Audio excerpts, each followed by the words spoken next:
Tirupati edible oils healthy वाली happiness and को powered by दांत खाज खुजली से छुटकारा बीटेक्स मलहम अब ट्यूब में भी उपलब्ध। બ્રેક બાદ સ્વાગત છે આપનું મંતવ્ય ન્યૂઝની એક વિશેષ રજૂઆત વાનગી શોમાં presented by Tirupati edible oils healthy વાલી હેપીનેસ કો પાवर्ड बाय दांत खाज खुजली से छुटकारा बीटेक्स मलहम अब ट्यूब में भी उपलब्ध एंड वरमोरा होमवेर।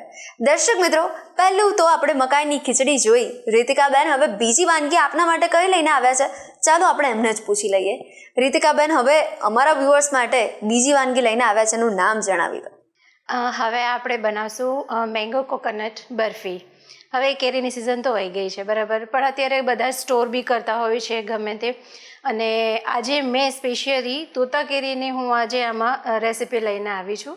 તમે આ કેસર કેરી છે, આલ્ફાન્સો, ગમે તે કેરીથી બનાવી શકો છો, અને એનું સ્વીટનેસ જે હોય છે એ બધાની અલગ અલગ હોય છે, એટલે આજે આપણે તોતા કેરીમાંથી મેંગો અને કોકોનટ બરફી બનાવશું। ઓકે, એટલે પહેલી તો આપણે મસાલેદાર વાનગી ટેસ્ટ કરી અને હવે ડેઝર્ટ, તો ચાલો હવે એના ઇન્ગ્રીડિયન્ટ્સ પણ જોઈ લઈએ। ચોક્કસ, એના માટે જોશે 1 કપ મેંગો પલ્પ, 3 થી 4 ટેબલસ્પૂન મિલ્ક પાવડર, કેસરવાળું દૂધ 2 ટેબલસ્પૂન જેવું, ડેકોરેશન માટે આપણે કાજુ અને તમારી રીતે તમે જે પણ લઈ શકો છો, 1 કપ જેટલું આપણે કોકોનટ નું જે આપણે છીણ આવે છે તે, અને સામે 1 કપ જેટલી જ ખાંડ, અને ઘી આપણે પ્રોપોર્શન પ્રમાણે ના લ્યો તો બી ચાલે। ઓકે, એટલે આપણે અત્યારે 1 ટેબલસ્પૂન જેટલું ઘી લીધું છે। યસ, તો કરીએ શરૂઆત। યસ,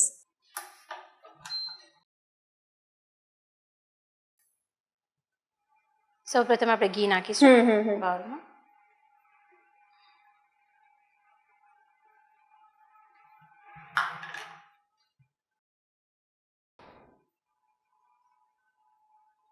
આને પણ આપણે મીડિયમ ગેસની ફ્લેમ પર જ કરવાનું છે। હવે આપણે પલ્પ નાખી દઈશું। ઓકે, કેટલું પ્રમાણ લીધું છે આપણે? 1 કપ। ઓકે, એટલે ઓલમોસ્ટ તમે સમજો કે 2 કેરીનો પલ્પ છે।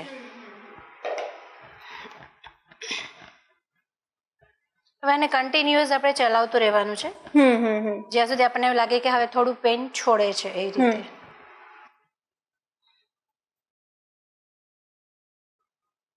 અને રીતિકાબેન, હવે તો તહેવારો પણ બધા નજીક આવી રહ્યા છે, એટલે તહેવાર આવે એટલે પહેલી તો મીઠાઈ જોઈએ, અને એમાં આપણે ચોક્કસથી આ ડેઝર્ટ કરીએ તો મહેમાનો જેટલા પણ આવવાના છે આપણા ઘરે, એ લોકોને સૌથી વધારે ગમશે આ વાનગી। ચોક્કસથી, કેમ નહીં। અને આની સાથે તમે બીજા ફ્રૂટમાં તમે આપણે સીતાફળ છે, ચીકુ છે, એનું બી આમાં કોમ્બિનેશન તમે કરી શકો છો। રક્ષાબંધન આવે છે, હા, તો ભાઈને તમે ઘરે જ તમારા જાતે જ મીઠાઈ બનાવીને ખવડાવો તો એનાથી વધારે સારું શું કહેવાય, વધારે મીઠી લાગશે। અને સતત ચલાવતી રહેવી પડે છે, અને બને ને ત્યાં સુધી આને ફ્રાય પેનમાં જ કરવાનું, જેથી ચોટે નહીં નીચે પલ્પ આપણો કેરીનો, અને હજી સેજ ઘાટો થવા દેવો પડશે। લગભગ પલ્પને ઘાટો થતા 5 થી 7 મિનિટ જેવું થાય છે। જોઈ શકો છો તમે ઘીની શાઇનિંગ આવી રહી છે। યસ યસ, અને કેરીની સિઝન હોય ને ત્યારે તો ઘણી બધી કેરી આપણને મળતી જ હોય છે, કેસર કેરીથી લઈને, તો સૌથી વધારે બેસ્ટ આમાં આપણને કઈ કેરી લાગે છે? સૌથી વધારે તો આલ્ફાન્સો જ છે। ઓકે, કારણ કે એકદમ સ્વીટ હોય છે, જેમાં તમે ખાંડનો ઉપયોગ ઓછો કરી શકશો। કારણ કે જોતા જોઈએ તો આપણે ખાંડ ઘણા લોકો નથી પ્રિફર કરતા જાજી ખાવા માટે, તેના માટે બેસ્ટ એ જ કેરી છે। એટલે ખાવામાં ભલે રીતિકાબેન ધીરજ ના રહે, પણ બનાવતી વખતે ચોક્કસથી રાખવી પડે। ચોક્કસથી રાખવી પડશે। હવે તમે જોઈ શકો છો કે ઘટ્ટ થઈ ગયું છે। હવે આપણે એમાં મિલ્ક પાવડર એડ કરીશું। આ 3 થી 4 ટેબલસ્પૂન જેવો મિલ્ક પાવડર હશે।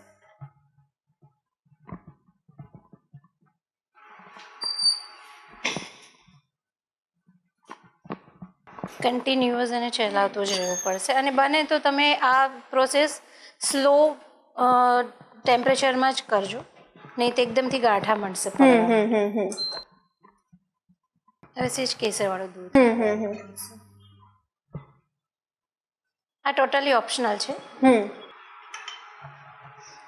એક રીચનેસ અને ક્રીમીનેસ લાવવા માટે જ આપણે દૂધ થોડું એડ કરીએ છીએ, મિલ્ક પાવડર તો છે જ। થોડું દૂધ બળે એટલે આપણે ખાંડ એડ કરીશું.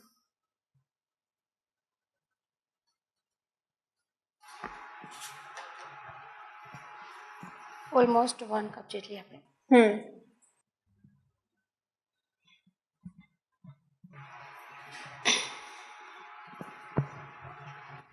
ખાંડ આવશે એટલે હજી બી બેટર થોડું ઢીલું થશે. યસ. આ રેસીપીને એકદમ ધીરજથી જ બનાવવી પડે છે કારણ કે કન્ટિન્યુઅસ એને ચલાવતું રહેવું પડે. યસ.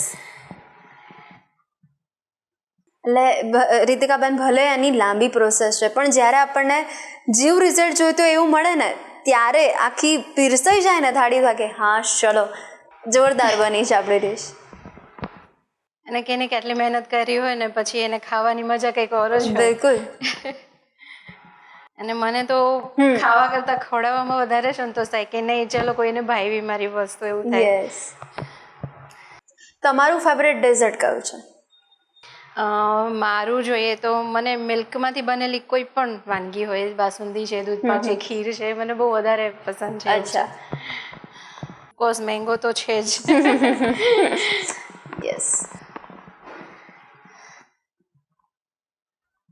હવે જુઓ તમે ફરીથી ઘાટું થતું જાય છે. હજી 2 મિનિટ આપણે ચલાવશું પછી આપણે એમાં કોકોનટનું છીણ નાખીશું. જેટલી જે આપણે કેરી લીધી છે એટલું જ આપણે ટોપરાનું છીણ લેવાનું છે. આ સ્ટેજ ઉપર હવે આપણે તમે જુઓ છો કે આ બબલ્સ થાય છે, હવે એડ કરી દઈએ. 1 બાઉલ જેટલું જ આપણે પ્રમાણ લઈએ છીએ. જેટલી કેરી એટલું જ છીણ. હવે તમે જોઈ શકો છો કે ઘટ થઈ ગયું છે અને બબલ્સ પણ ઓછા થઈ ગયા છે.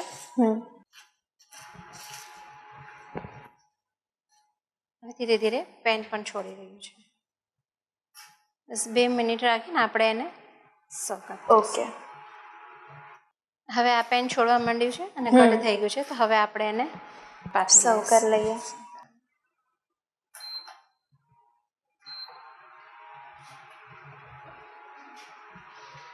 આપણે ઓલરેડી ઘી લગાવેલું છે એટલે પ્લેટમાં ઘી નહીં લગાવીએ તો બી ચાલશે. ઓકે.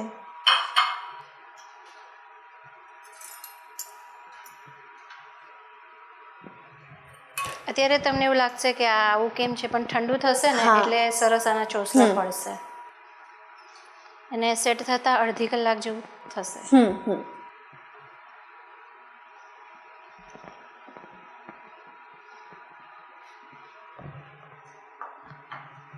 હવે આપણે આને તૂટી ફૂટી અને કાજુથી ડેકોરેટ કરીએ અને ઠંડુ થવા દેવાનું છે અડધી કલાક જેવું. આમાં તમે પિસ્તા બી ડેકોરેશન માટે રાખી શકો છો અને ચાંદીનો વર્ક બી કરી શકો છો. રેડી છે આપણી કોકોનટ અને મેંગોની બરફી. વાવ. તો આવું ડેઝર્ટ સરસ મજાનું અમારા વ્યુઅર્સ સુધી પહોંચાડવા માટે રીતિકાબેન થેન્ક યુ સો મચ. દર્શક મિત્રો, આવું ડેઝર્ટ પણ તમે પણ ઘરે ચોક્કસથી ટ્રાય કરજો. બહાર જે મીઠાઈ મળે છે એને પણ ટક્કર આપી દે એવી મીઠાઈ હવે તમે ઘરે બનાવી શકો છો. તો ચોક્કસથી ટ્રાય કરજો અને મને અને રીતિકાબેન બંનેને જણાવજો કે કેવી બની બરફી. દર્શક મિત્રો, તમને કુકિંગનો શોખ છે અને તમને પણ અવનવી વાનગી ટ્રાય કરવાનું ગમે છે અને જો તમે પણ મંતવ્ય ન્યૂઝના વાનગીના રસોડાના નેક્સ્ટ ગેસ્ટ બનવા માટે ઈચ્છુક છો તો તમે પણ બની શકો છો. એના માટે તમારે તમારું નામ, શહેરનું નામ, રેસિપીનું નામ અને રેસિપીનો ફોટો અમને મોકલી આપવાનો છે. અમે આપનો સંપર્ક કરીશું. અને હા, અત્યારે ટીવી સ્ક્રીન પર તમે જે નંબર જોઈ શકો છો તેના પર કોલ કરીને પણ તમે તમારું નામ લખાવી શકો છો. તો દોસ્તો, મળીએ છે નેક્સ્ટ એપિસોડમાં. Presented by Tirupati edible oils healthy वाली हैप्पीनेस, को पावर्ड बाय दांत खाज खुजली से छुटकारा, बीटेक्स मलहम अब ट्यूब में भी उपलब्ध एंड बरमूडा होम पर. नमस्कार.